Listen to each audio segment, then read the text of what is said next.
নমস্কার, আমি Hirak. News time ডিজিটালে সকল দর্শকদের স্বাগত। এই মুহূর্তে আমরা রয়েছি কোচবিহার মদন মোহন মন্দিরে। কোচবিহারের রাজ আমলের ঐতিহ্যবাহী এই মন্দির স্থাপিত হয়েছিল 1890 খ্রিস্টাব্দে। আর সেই রাজ আমল থেকেই এই মন্দিরে যে কোচবিহারের যে মদন মোহন, সেই মদন মোহনের যে রথযাত্রা, তা কিন্তু সাধারণ মানুষের মধ্যে যথেষ্ট কিন্তু একটি গুরুত্বপূর্ণ বিষয়। কারণ কোচবিহারের মানুষ এই মদন মোহন মন্দিরের যে মদন মোহন, তাকে কিন্তু প্রাণের ঠাকুর হিসেবে কিন্তু মানেন। এবং প্রতি যে বছর এই রথের দিন সেই কিন্তু বহু দর্শক, বহু দর্শনার্থী, পুণ্যার্থী তাদের কিন্তু সমাগম হয়। এই যে কোচবিহারের যে মদন মোহন মন্দির রয়েছে, সেই মন্দিরে কিন্তু প্রতিদিন নিত্য পুজো হয় এবং প্রতিদিন কিন্তু বহু মানুষের সমাগম ঘটে। এবং রথ উপলক্ষে কিন্তু বিশেষ করে যে রথ, সেই রথে কিন্তু মানুষের সমাগম হয়। এবং যেহেতু কোচবিহারের মহারাজা নৃপেন্দ্র নারায়ণ 1890 খ্রিস্টাব্দে এই মন্দিরের প্রতিষ্ঠা করে, তার তখন থেকেই কিন্তু এই যে রথযাত্রা, সেই রথযাত্রা কিন্তু সেই সময় থেকে চলছে। কার্যত বলা যেতে পারে এই মদন মোহন মন্দিরে 136 বছর ধরে কিন্তু এই রথযাত্রা হচ্ছে। আর ঐতিহাসিক এই রথযাত্রায় আর স্বাভাবিকভাবেই কিন্তু মানুষের একটা আবেগ জড়িয়ে রয়েছে। মানুষের প্রতি বছর সেই মানুষ সেখানে ভিড় করে। শতাব্দী পেরিয়ে গিয়েছে এই রথযাত্রা, সেই রথযাত্রায় কিন্তু তারপরে কিন্তু মানুষের কিন্তু আবেগ এতটুকু কমে নেই। এবং রাজ আমলের যে নিয়ম নিষ্ঠা রয়েছে, সেই নিয়ম নিষ্ঠা মেনে এখনো কিন্তু পূজিত হয় মদন মোহন। পরিবেশটা এত ভালো, আর সব থেকে বড় কথা নিট অ্যান্ড ক্লিন। সবাই খুব শান্তভাবে পুজো দিচ্ছে।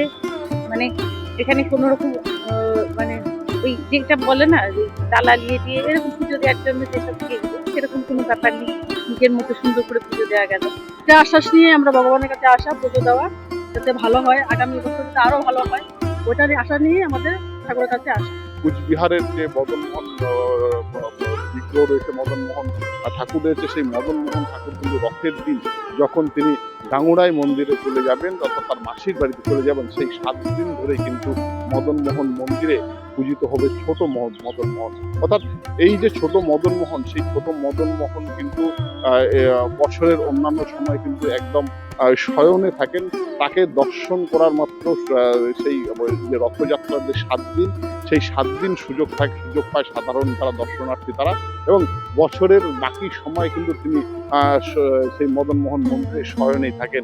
এবং এই যে মদন মোহন মন্দিরের পাশে যে রয়েছে কাঠামিয়া মন্দির, সেই কাঠামিয়া মন্দিরের মধ্যেই কিন্তু সেই মদন মোহনকে নিয়ে যাওয়া হবে। সেখানটায় সেই রথের যে পুজো, সেই রথের দিনের যে পুজো, সেই পুজো সেখানে কিন্তু চলবে। তারপরেই কিন্তু সেখান থেকে তাকে রথে নিয়ে যাওয়া হয়। আর মদন মোহন যে রথে যাবেন, সেই মদন মোহন কিন্তু একা রথে করে যাবেন না। এই কোচবিহারের মদন মোহন মন্দিরের মদন মোহনের সঙ্গে ডাঙুড়াই মন্দিরের মদন মোহন এবং রাজমাতা মন্দিরের মদন মোহন, এই 3 জন মদন মোহন কিন্তু একসঙ্গে মিলে কিন্তু তারা যাবেন এই ডাঙুড়াই মন্দির মাসির বাড়ি। এবং 7 দিন ধরে কিন্তু সেখানে কিন্তু মেলার আয়োজন থাকে দেবত্ব ঠাকুরের পক্ষ থেকে। একটা সময় ছিল যখন কোচবিহারের রাজারা এই পুজো আয়োজন করতো, তবে বর্তমানে রাজা নেই, রাজা রাজত্ব নেই। তবে দেবত্ব ট্রাস্ট বোর্ড এই মন্দিরের দায়িত্ব পালন করে। মন্দিরের দায়িত্বে রয়েছে দেবত্ব ট্রাস্ট বোর্ড। দেবত্ব ট্রাস্ট বোর্ডের পক্ষ থেকে কিন্তু সমস্ত আয়োজন করা হয়। কোচবিহারের যে মদন মোহনের রথযাত্রা, এটার বিশেষ বৈশিষ্ট্য হচ্ছে এটা প্রাচীনতম, উত্তরবঙ্গের মধ্যে প্রাচীনতম রথযাত্রা উৎসব। কারণ এটা কোচবিহারের মহারাজারা এই রথের প্রচলনটা ঘটিয়েছিলেন।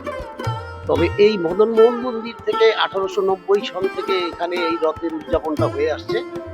কিন্তু তার আগেও মহারাজাদের যেখানে যেখানে রাজপ্রাসাদ ছিল সেখানে সেখানে এই রথযাত্রা উৎসবটা হতো। তার মানে এটা অনেক প্রাচীন রথ। তো সেই রাজবংশের যে নিয়ম বা যেই আচার অনুষ্ঠান, সেইভাবে করেও এখনো দেবত্ব ট্রাস্ট বোর্ড এই রথযাত্রাটাকে পরিচালনা করে আসছে। এবং এই যে রথযাত্রা, সেই রথযাত্রাকে কেন্দ্র করে মানুষের যেমন ঢল নামে, পাশাপাশি কিন্তু এই যে বিভিন্ন যে নিয়ম নিষ্ঠা রয়েছে, যারা রাজ আমলের যে নিয়ম নিষ্ঠা, সেই নিয়ম নিষ্ঠা মেনে কিন্তু আজও কোচবিহারের এই রথযাত্রা পালিত হয়। এখানে মদন মোহনের রথযাত্রা উপলক্ষে বুধবার দিন মদনের অধিবাস হবে এবং সঙ্গে রাজমাতা ডাঙরের বিগ্রহ আসবেন এখানে। আসার পর এখানে অধিবাস হওয়ার পর পরের দিন সকালবেলা ওই কাঠামিয়া মন্দিরে বাবা মদন মোহনের পুজো হবে। পুজোর সঙ্গে যজ্ঞ হবে, ভোগ থাকবে এবং 5টার মধ্যে 4:45 বাবা মদন মোহন উঠবেন রথে 5টার মধ্যে এখান থেকে ছেড়ে গুঞ্জিবাড়ি ওনার মাটি বাড়িতে চলে যাবে। ওখানে 7 দিন পুজো হবে, ভোগ হবে। শতাব্দী প্রাচীন ঐতিহ্য বহন করে চলেছে কোচবিহারের মদন মোহন মন্দির। আর কোচবিহারের মদন মোহন মন্দিরের রথযাত্রাকে কেন্দ্র করে কোচবিহারের মানুষের আবেগ জড়িয়ে রয়েছে। প্রতি বছর কোচবিহারের এই মদন মোহন মন্দিরের রথযাত্রায় হাজার হাজার মানুষের ঢল নামে।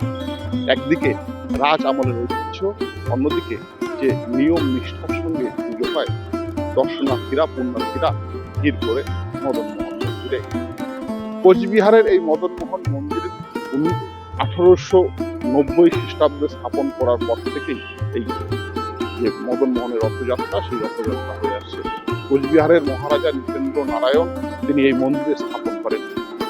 এই মন্দির স্থাপনের আগে কোচবিহারের যে রাজপ্রাসাদ ছিল, রাজপ্রাসাদেই এই রথযাত্রার উৎসব হলেও মদন মোহন মন্দির স্থাপন করার পর থেকেই কিন্তু এই মদন মোহন মন্দিরের থেকেই রথযাত্রা শুরু হয়।